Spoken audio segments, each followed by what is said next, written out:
What started as a peaceful protest in downtown Omaha last night by hundreds of people angry about the election of Donald Trump as president started to get out of hand in the old market. Omaha police eventually fired pepper balls at demonstrators to disperse the crowd. Good evening, I'm Craig DeGrelli. And I'm Jennifer Griswold. Tonight, some protesters say officers took things too far. Reporter Joe Cadot is live in the old market. Joe? Yeah, Jen, both of the protesters I talked with today that's basically told me that despite there being a lot of profanity, yelling and shouting, they said it was limited to that. And they said that the violence was limited to those pepper spray balls that were deployed by police.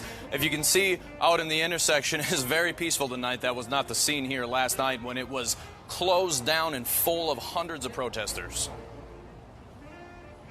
These protesters say the Not Our President protests were in Old Market last night because they are upset that Donald Trump was elected president. While the group is angry about Trump, UNO student Simone Smith says it's also a movement showing solidarity with refugees, Muslims, and undocumented immigrants who are scared about a Trump presidency. Right now, my class is doing a refugee campaign, in fact.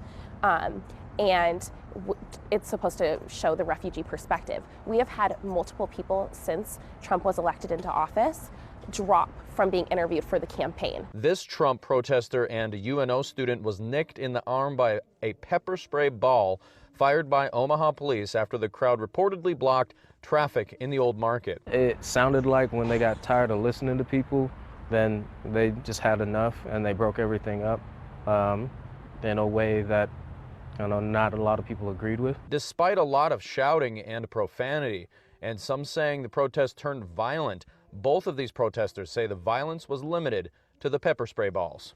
There weren't any fighting. It was just a bunch of people yelling about how they felt.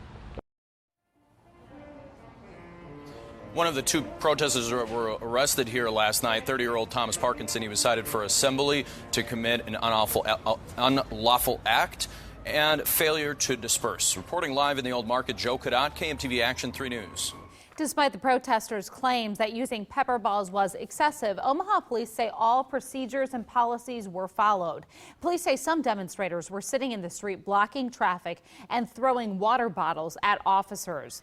Police gave several verbal warnings to demonstrators over a PA and used the pepper balls when the warnings were ignored. While police say people have the right to protest, demonstrators also need to follow the law.